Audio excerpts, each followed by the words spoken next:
अस्सलाम वालेकुम जी, welcome back to another video. आज की वीडियो का जो टॉपिक है वो है कि जी विंटर इज़ कमिंग।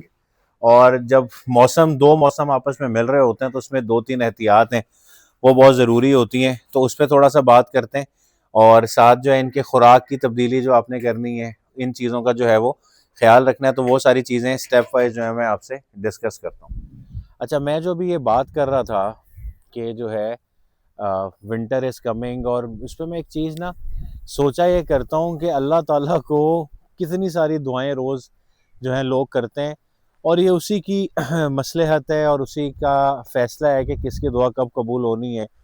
कोई बिलों से तंग है, वो दुआ करता है जी मौसम बेहतर हो, ये पंखे शंखे बंद हों, बिलों से बचें, ठीक है। कोई वैसे ही किसी को इस तरह मेरे जैसा जिसे सर्दियाँ पसंद हैं, ठीक है। अब किसान के बारे में कहते थे, एक छोटी सी एग्जांपल है, आप ये देखें कि बारिश बहुत अच्छी है जी, आज मौसम भी बहुत अच्छा, आप देख भी रहे हैं, लेकिन ये चावलों की मेरी फसल है जो ऑलमोस्ट 10 से 12 दिन बाद तैयार थी, कल परसों बे इंतहा, अभी भी खैर मौसम ख़राब ही है, बे इंतहा बारिश हुई और बहुत तेज़ हवा चली, बहुत ज़्यादा तेज़ हवा चली और ये फसल जो है वो गिर गई है, ठीक है।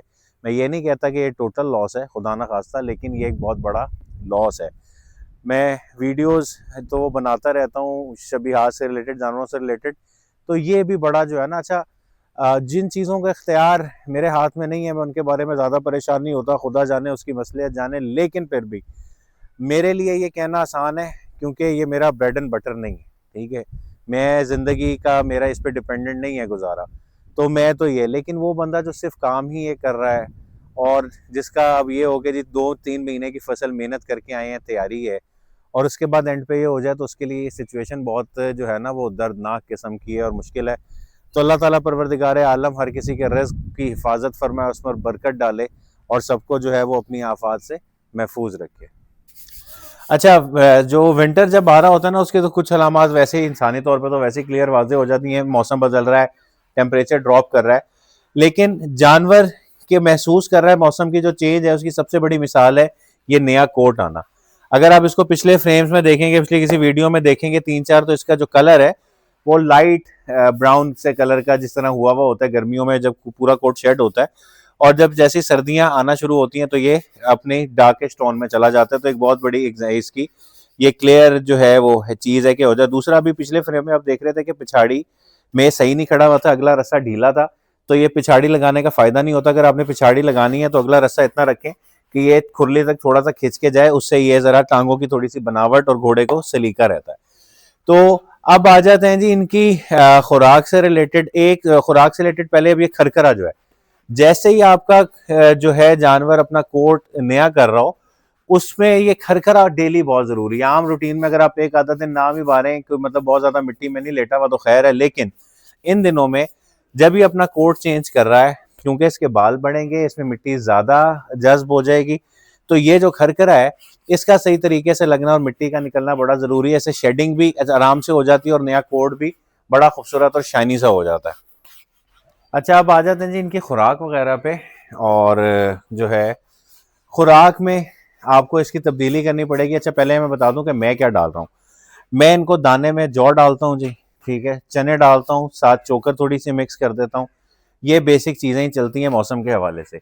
अच्छा, जौ डालने का तरीका मैंने पहले भी बताया था, जो रिपीट भी कर देता हूँ। जिस तरह मैं डालता हूँ कि मैं सुबह पानी में भिगो दिया और जो है शाम के वक्त तक उसका पानी उससे निकाल लिया, जौ को अच्छी तरह छान लिया और डाल देते हैं। लेकिन अब जब मौसम बदलता है तो उसका जो तरीक़ेकार होता है वो मेरा ये होता है कि जौ जो क्वांटिटी इनको हम डाल रहे थे पानी में भीगी हुई, उतनी ही जौ को हम पानी में बॉईल कर लेंगे, यानी जौ का दलिया बना लेंगे, उसे बॉईल कर लेंगे, उसे पानी में अच्छी तरह। जब जौ जो है पानी में अच्छी तरह सोख हो जाती है और वो गर्म पानी में उसका दलिया बन जाता है, तो वो एक बहुत ही उम्दा गज़ा बन जाती है घोड़ों के लिए सर्दी के लिए।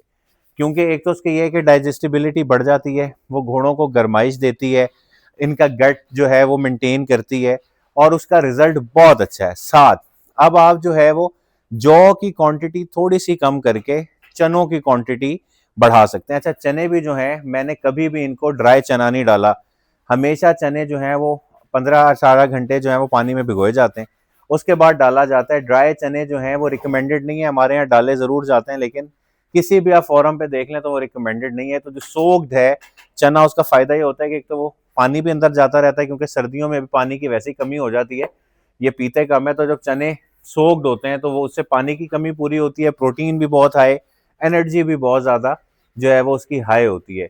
तो ये ट्रांजिशन आ गई दाने में कि जौ को पानी में भिगोने के बजाय उसको पानी में उबाल के दलिए की फॉर्म में देंगे। चनों की क्वांटिटी गर्मियों की निस्बत आप समझ लें 100-150 ग्राम में ज़्यादा भिगोया करूंगा इन्हें सर्दियों के लिए, ठीक है। ये तो आ गया आपका जो दाने से रिलेटेड है। अच्छा जी, एक चीज़ जिसका ख्याल रखना है ना आपने, वो आ गया ऑयल। एक गलत फहमी भी इस चीज़ में दूर कर लें, वो ये है कि अगर लोगों को लगता है कि जी सरसों का ऑयल आप सर्दियों में नहीं दे सकते, आप बड़े आराम से सरसों का जो है वो ऑयल सर्दियों में दे सकते हैं, कोई उसमें मसले वाली बात नहीं है। बल्कि उसे ज़्यादा क्वांटिटी में ना आप गर्मी में दे सकते हैं ना सर्दी में, क्योंकि उसमें गर्माइश होती है और बाज़ औक़ात वो एलर्जी का सबब बनता है, ठीक है। ऑलिव ऑयल भी आप गर्मियों में दे सकते हैं, ये भी एक कॉन्सेप्ट है कि जी ऑलिव ऑयल सर्दियों में देना है, ठीक है। तो आप सरसों का तेल भी इन्हें कंटिन्यू करवा सकते हैं, लेकिन एक्स्ट्रा एनर्जी और फैट के लिए सर्दियों में जो चीज़ मैं इस्तेमाल करता हूँ वो देसी घी हो सकता है, ठीक है। देसी घी आप दे सकते हैं, आप तिलों का तेल इन्हें ऐड कर सकते हैं, वो इनकी खुराक में ऐड करें। लेकिन जब भी आपने खुराक तब्दील करनी है, इस तरह मैंने सरसों के तेल से इसको दूसरी तरफ लेके जाना है, तो अचानक से सरसों का तेल बंद करके दूसरी तरफ नहीं जाना। इसका तरीक़ेकार ये है कि मैं एक तेल अगर वो बंद करूँगा तो दूसरे तेल के अगले दिन 1 या 2 टेबल स्पून दूँगा, आहिस्ता-आहिस्ता बढ़ाते-बढ़ाते। अगर आप किसी भी घोड़े को आधा कप जो है डेली का ऑयल दे देते हैं, तो इंशाअल्लाह ताला उसे कभी कॉलिक का मसला नहीं होगा, अगर वो बिल्कुल ड्राई फूड भी खाता है तो। लेकिन अचानक से नहीं देना, क्योंकि अगर अचानक चेंज करेंगे और उसके मैदे ने उसे प्रॉपर जो है डाइजेस्ट नहीं किया, तो फिर इनके स्टूल्स का मसला होता है, फिर उसकी सेहत बहुत नीचे जाती है और फिर उसे दोबारा जो है वो आपको मेहनत से वापस ऊपर लेके आना पड़ता है, ठीक है। तो ये बेसिक चीज़ें थी। दूसरा, जो आजकल की बारिशों के साथ चलती हुई ठंडी हवा है, ये और धुंध वाला सीज़न भी, इससे आपने घोड़े को बचाना है। बाहर वॉक पे लेके जाएँ तो इस पे चादर डली होनी चाहिए, ठीक है, ताकि पसीने में वो ठंडा गर्म ना हो। और दूसरा, जिस तरह की ये मेरा वाला एरिया आपको नज़र आ रहा होगा, जिनको तरपाल वगैरह इन्हें लगा के बंद कर देंगे हम, ताकि प्रॉपर वेंटिलेशन रहे। लेकिन जो डायरेक्ट हवा की क्रॉसिंग है उसको थोड़ा-सा जो है वो हम रोक लें। तो ये सर्दियों से रिलेटेड वीडियो थी, जिसमें जो है वो पट्ठों की पट्ठे भी इस तरह लूसन दोबारा आएगा। मेरे पास लूसन लगा हुआ था, लेकिन जो है वो मौसम बारिशों की वजह से वो खराब हो गया था। तो इनको ज़्यादातर मैंने ड्राई मैटर में जो है वो इस वक्त घास दे रहा हूँ, CO2 कमादी जिसे आप कहते हैं, CO2 5 कह लें या CO2 टाइप आती है उसकी, वो दे रहा हूँ। लेकिन इनको थोड़ा सा दाना इस वक्त ज़्यादा किया हुआ है, क्योंकि पट्ठों की शॉर्टेज हुई हुई है। और बाहर से लेके पट्ठे डालना किसी भी तरह से सेंस नहीं बनती उसकी। 1000-1100 रुपए मन पट्ठे कितने आप लेके डाल लेंगे, और घास जो बाहर है इससे ये बेहतरीन इनकी गज़ा, इन्हें कुछ नहीं होता। तो ये आजकल इनकी रूटीन है, और आहिस्ता आहिस्ता जो है वो ऑयल वगैरह इस तरह मैं जिस तरह बता रहा हूँ मैं भी इन्हें चेंज करूंगा सर्दियों के लिए। और अगर आप करके देखेंगे तो आपको इससे बड़ा वाजे फर्क मिलेगा, ठीक है। अच्छा, जो सरसों का ऑयल है वो आप एक्सटर्नल यूज भी कर सकते हैं, इनकी मालिश के लिए, जोड़ों के लिए, हूफ में लगाने के लिए। उसमें कोकोनट ऑयल अगर आप मिक्स करें तो क्रैक्स वगैरह को रिपेयर करने के लिए इस्तेमाल होता है। तो ये एक बहुत बड़ी मिसकॉन्सेप्शन है हमारी कि जी सरसों का ऑयल सिर्फ और सिर्फ जो है वो गर्मियों में इस्तेमाल होता है, जी तेल वो ठंडा होता है। कोई ठंडा वंडा तेल नहीं होता, उसमें भी प्रॉपर गर्माइश होती है, और उसकी क्वांटिटी आपने मेंटेन करनी है। पूरा साल भी सरसों का तेल डालें तो नहीं, लेकिन सर्दियों में क्योंकि अचानक सर्दी आती है, एनर्जी ज़्यादा चाहिए होती है, रातें लंबी होती हैं, तो क्योंकि ऑयल स्लो एनर्जी रिलीज करता है, इसलिए ऑयल या आप देसी घी का इस्तेमाल करें जो गर्म हो, तो उससे आपके घोड़े की रात जो है वो मौसम के हवाले से अच्छी गुजर जाएगी। तो ये चीज़ें आज इनकी वीडियो के सर्दियां आ रही हैं, किस तरह की चेंजेस जो है वो मैं करूंगा, मैंने कहा आप लोगों से शेयर करते हैं। सो मिलेंगे अगली वीडियो में, अपना ख्याल रखिएगा। अल्लाह हाफिज़।